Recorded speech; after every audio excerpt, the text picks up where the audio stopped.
ವರಮಹಾಲಕ್ಷ್ಮಿ ಹಬ್ಬ ಅಂದರೆ ನಮ್ಮೆಲ್ಲರಿಗೂ ವಿಶೇಷವಾದ ದಿನ. ಮನೆ ತುಂಬ ಹಬ್ಬದ ವಾತಾವರಣ, ಅಲಂಕಾರ, ಹೂವಿನ ಪರಿಮಳ, ದೇವಿಗೆ ಪೂಜೆ ಮತ್ತು ವಿಶೇಷವಾದ ಸಿಹಿ ತಿಂಡಿಗಳಿರುತ್ತೆ. ದೇವಿ ಪೂಜೆಗೆ ನೈವೇದ್ಯಕ್ಕೆ ಇಡೋಕ್ಕೆ ಅಥವಾ ಗೆಸ್ಟಿಗೆ ಕೊಡೋಕ್ಕೆ ಅಥವಾ ಮನೆಯವ್ರ ಜೊತೆ ತಿನ್ನೋಕ್ಕೆ ಈ ಮೃದುವಾದ ರವೆ ಉಂಡೆ ತುಂಬ ಚೆನ್ನಾಗಿರುತ್ತೆ. ಮನೇಲಿರೋವಂಥ ಐಟಮ್ಸ್ನ ಯೂಸ್ ಮಾಡಿಕೊಂಡು ಒಂಥರ ಸಾಂಪ್ರದಾಯಿಕವಾಗಿ ಒಂದು ರವೆ ಉಂಡೆ ಮಾಡೋಣ. ಬನ್ನಿ ಹೇಗೆ ಮಾಡೋದು ಅಂತ ನೋಡೋಣ. ಮೊದಲಿಗೆ ನಾನು ಇಲ್ಲೊಂದು ಮಿಕ್ಸಿ ಜಾರಿಗೆ ಸಕ್ಕರೆ ಮತ್ತು ಏಲಕ್ಕಿ 2 ಏಲಕ್ಕಿ ಹಾಕ್ಕೊಂಡು ಅದನ್ನು ಫೈನ್ ಪೌಡರ್ ಮಾಡ್ಕೋತಾ ಇದ್ದೀವಿ. ನಾನಿಲ್ಲಿ ಸಕ್ಕರೆನ ಒಂದು ಅಂದಾಜಾಗಿ ಒಂದು 2 ಬಟ್ಲು ತೊಗೊಂಡಿದ್ದೀನಿ. ಆಮೇಲೆ ಅಳತೆ ಮಾಡಿ ಹಾಕೋಣ ಅಂಥೇಳಿ ಈ ರೀತಿ ಫೈನ್ ಪೌಡರ್ ಮಾಡ್ಕೊಬೇಕು. ನೆಕ್ಸ್ಟ್ ನಾವಿಲ್ಲಿ ಒಂದು ದಪ್ಪ ತಳದ ಪಾತ್ರೆ ತೊಗೋತಾ ಇದ್ದೀವಿ. ಈ ಕಡಾಯಿಗೆ ಒಂದು 3-4 ಸ್ಪೂನಷ್ಟು ತುಪ್ಪ ಹಾಕ್ಕೋತಾ ಇದ್ದೀನಿ. ತುಪ್ಪ ಎಲ್ಲ ಕರಗಿದ ಮೇಲೆ ಬಾದಾಮಿ ಹಾಕ್ಕೋತಾ ಇದ್ದೀವಿ. ಬಾದಾಮಿನ ಸಣ್ಣ ಸಣ್ಣಕ್ಕೆ ಹೆಚ್ಕೊಂಡಿದ್ದೀವಿ. ಅದು ಒಂದು 2 ಸ್ಪೂನಷ್ಟು ತೊಗೊಂಡಿದ್ದೀವಿ. ಸ್ವಲ್ಪ ಹೊತ್ತು ಫ್ರೈ ಆದಮೇಲೆ ನೆಕ್ಸ್ಟ್ ಒಂದು 2 ಸ್ಪೂನಷ್ಟು ಗೋಡಂಬಿ ಹಾಕಿ ಅದನ್ನು ಕೂಡ ಫ್ರೈ ಮಾಡ್ಕೊಳ್ಳಿ. ನೆಕ್ಸ್ಟ್ ನಾನಿಲ್ಲಿ 2 ಸ್ಪೂನಷ್ಟು ಒಣ ದ್ರಾಕ್ಷಿ ಹಾಕ್ಕೋತಾ ಇದ್ದೀನಿ. ಸ್ವಲ್ಪ ಹೊತ್ತು ಫ್ರೈ ಮಾಡಿ ನಿಮಗೆ ಯಾವ ಥರದ್ದು ಡ್ರೈ ಫ್ರೂಟ್ಸ್ ಹಾಕ್ಕೋಬೇಕು ಅನಿಸುತ್ತೆ ಆ ಥರದ್ದು ಹಾಕ್ಕೋಬೋದು. ನಾನಿಲ್ಲಿ 3 ಥರದ ಡ್ರೈ ಫ್ರೂಟ್ಸ್ ಹಾಕ್ಕೊಂಡು ಫ್ರೈ ಮಾಡ್ಕೋತಾ ಇದ್ದೀನಿ. ಚೆನ್ನಾಗೆಲ್ಲ ಫ್ರೈ ಆದಮೇಲೆ ಅದನ್ನೊಂದು ಸೈಡಿಗೆ ಎತ್ತಿಟ್ಕೊಳ್ಳೋಣ. ಈಗ ಅದೇ ಕಡಾಯಿಗೆ ನಾನು 2 ಕಪ್ಪಷ್ಟು ರವೆ ಹಾಕ್ಕೋತಾ ಇದ್ದೀನಿ. ರವೆನೇ ಇಲ್ಲಿ ಮೇಯ್ನ್ ಇಂಗ್ರೀಡಿಯೆಂಟ್ ಆಗಿರೋದ್ರಿಂದ ರವೆನ ಒಳ್ಳೆ ಕ್ವಾಲಿಟಿದು ಯೂಸ್ ಮಾಡಿ. ರವೆ ಉರಿಯುವಾಗ ಗ್ಯಾಸ್ನ ಸ್ವಲ್ಪ ಕಡಿಮೆ ಉರಿಲೇ ಇಟ್ಕೋಬೇಕು. ರವೆ ಚೆನ್ನಾಗಿ ಹುರಿದ ಮೇಲೆ ಒಳ್ಳೆ ಪರಿಮಳ ಬರುತ್ತೆ. ಆ ಘಮ ಬರೋವರೆಗೂ ನಿಧಾನವಾಗಿ ಹುರ್ಕೋಬೇಕು. ಕೈನ ಬಿಡ್ದಂಗೆ ನಿಧಾನಕ್ಕೆ ಹುರ್ಕೊಬೇಕು. ರವೆದು ಬಣ್ಣ ಬದಲಾಗುವಷ್ಟು ಜಾಸ್ತಿ ಹೊತ್ತು ಹುರಿಬಾರ್ದು. ಸ್ವಲ್ಪ ಬಿಳಿ ಬಣ್ಣದಿಂದ ಕಲರ್ ಚೇಂಜ್ ಆದರೆ ಸಾಕು. ಚೆನ್ನಾಗಿ ಪರಿಮಳ ಬಂದು ಸ್ವಲ್ಪ ಕಲರ್ ಚೇಂಜ್ ಆಗುವಷ್ಟು ಲೋ ಫ್ಲೇಮಲ್ಲೇ ಹುರ್ಕೋಬೇಕು. ನೋಡಿ ಈಗ ರವೆ ಎಲ್ಲ ಫುಲ್ ಉದುರಾಗಿ ಬೀಳ್ತಾ ಇದೆ. ಲೋ ಫ್ಲೇಮಲ್ಲೇ 5 to 8 ಮಿನಿಟ್ಸ್ ಹುರ್ಕೊಂಡ್ರೆ ಸಾಕು. ನೆಕ್ಸ್ಟ್ ನಾವಿಲ್ಲಿ ಒಣಕೊಬ್ಬರಿ ಹಾಕ್ಕೋತಾ ಇದ್ದೀವಿ. ಇದು ಒಣಕೊಬ್ಬರಿನೇ, ತೆಂಗಿನಕಾಯಿ ತುರಿ ಅಲ್ಲ. ಇದು ಒಣಕೊಬ್ಬರಿದನ್ನ ಹೊರಗಡೆ ಸಿಪ್ಪೆ ಎಲ್ಲ ನೀಟಾಗಿ ತೆಗೆದು ಆಮೇಲೆ ತುರ್ಕೊಂಡಿರೋದು. ಕೊಬ್ಬರಿಲಿ ಬ್ರೌನ್ ಪಾರ್ಟ್ ಎಲ್ಲ ತೆಗೆದು ತುರಿದಿರೋದ್ರಿಂದ ಇದು ಇಷ್ಟು ವೈಟ್ ಕಲರ್ ಕಾಣಿಸ್ತಾ ಇದೆ. 1 ಕಪ್ಪಷ್ಟು ತುರಿದಿರೋ ಕೊಬ್ಬರಿ ಹಾಕ್ಕೊಂಡಿದ್ದೀವಿ.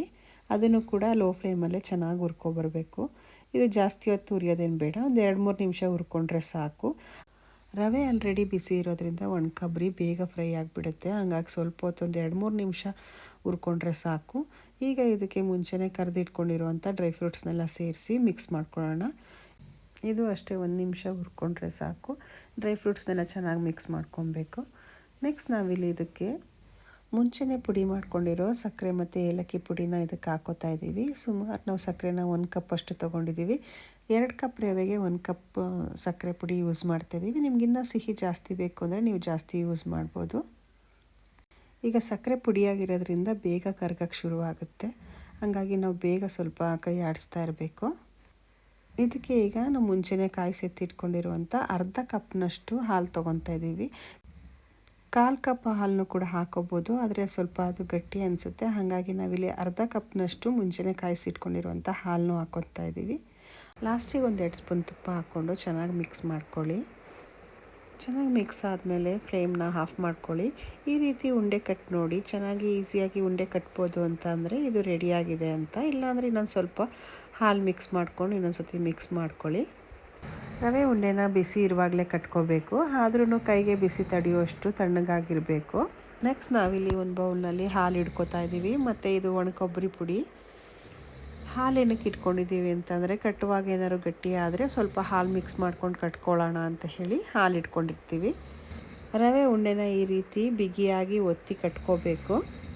ಈಗ ಇಲ್ಲಿ ನಾವು ಬೇಕಂದರೆ ಎಕ್ಸ್ಟ್ರಾ ಡ್ರೈ ಫ್ರೂಟ್ಸ್ ಕೂಡ ಆ್ಯಡ್ ಮಾಡಿ ಇನ್ನೊಂದು ಸತಿ ಕಟ್ಕೊಳ್ಳಿ, ನೋಡೋಕ್ಕೆ ಚೆನ್ನಾಗಿ ಕಾಣುತ್ತೆ ಅಂತ ಹೇಳಿ.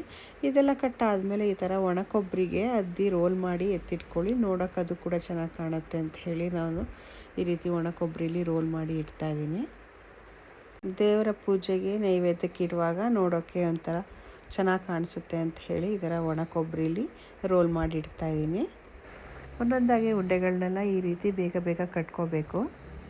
ನೀವಿಲ್ಲಿ ನೋಡ್ತಾ ಇರ್ಬೋದು ನೋಡೋಕ್ಕೆ ಎಷ್ಟು ಚೆನ್ನಾಗಿ ಕಾಣಿಸ್ತಿದೆ ಅಂಥೇಳಿ. ಹಾಗಾಗಿ ರುಚಿನೂ ಕೂಡ ಅಷ್ಟೇ ಚೆನ್ನಾಗಿರುತ್ತೆ.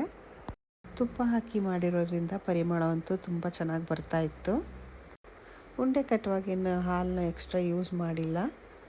ಈ ಮುಂಚೆ ಏನು ಯೂಸ್ ಮಾಡಿದ್ವಿ ಅಷ್ಟಕ್ಕೆ ರವೆ ಉಂಡೆ ಕಟ್ಟಿದ್ದೀವಿ. ಈ ಕಡಾಯಿ ಅಂತೂ ತುಂಬಾ ಚೆನ್ನಾಗಿದೆ. ಹೆವಿ ಬಾಟಮ್ ಇರೋದ್ರಿಂದ ಈ ರೀತಿ ತಿಂಡಿ ಮಾಡೋಕ್ಕೆ ತುಂಬ ಯೂಸ್ ಆಗುತ್ತೆ. ಇದರದ್ದು ಪ್ರಾಡಕ್ಟ್ ಲಿಂಕ್ನ ನಾನು ಆ್ಯಡ್ ಮಾಡಿರ್ತೀನಿ. ಮನೇಲೇ ಮಾಡಿರೋ ಸಿಹಿ ಅಂದರೆ ಅದರ ರುಚಿ ಮತ್ತು ಪ್ರೀತಿ ಎರಡೂ ಸೇರಿರುತ್ತೆ. ಅದರಲ್ಲೂ ದೇವರ ನೈವೇದ್ಯಕ್ಕೆ ಮಾಡೋದ್ರಿಂದ ಅದರ ರುಚಿ ಇನ್ನೂ ಹೆಚ್ಚಾಗಿರುತ್ತೆ. ಈ ರೀತಿ ಸಾಫ್ಟಾಗಿರೋ ರವೆ ಉಂಡೆ ನಿಮಗೆ ಇಷ್ಟ ಆಗಿದರೆ ನಿಮ್ಮ ಫ್ಯಾಮಿಲಿ ಫ್ರೆಂಡ್ಸ್ ಜೊತೆ ಶೇರ್ ಮಾಡಿ, ಹಾಗೂ ನಮ್ಮ ಚಾನಲ್ನ ಸಬ್ಸ್ಕ್ರೈಬ್ ಮಾಡ್ಕೊಳ್ಳಿ. ಇನ್ನು ಈ ಥರ ರೆಸಿಪೀಸ್ಗೋಸ್ಕರ ನಮ್ಮ ಚಾನಲ್ನ ವಿಸಿಟ್ ಮಾಡಿ. ಈ ವರಮಹಾಲಕ್ಷ್ಮಿ ಹಬ್ಬ ನಿಮ್ಮೆಲ್ಲರ ಜೀವನದಲ್ಲಿ ಹೊಸ ಸಂತೋಷ ಮತ್ತು ಸಮೃದ್ಧಿ ತರಲಿ. ಈ ಉಂಡೆಗಳನ್ನೆಲ್ಲ ಒಂದು ತಟ್ಟೆಗೆ ಜೋಡಿಸಿ ದೇವರ ನೈವೇದ್ಯಕ್ಕೆ ಇಡ್ಬೋದು. ಎಲ್ಲ ಸಿಹಿ ತಿಂಡಿ ಒಳಗೆ ಇದು ಕೂಡ ಒಂದು. ಮತ್ತೆ ಇನ್ನೊಂದು ರೆಸಿಪಿ ವಿಡಿಯೋದಲ್ಲಿ ಸಿಗೋಣ. Thank you for watching.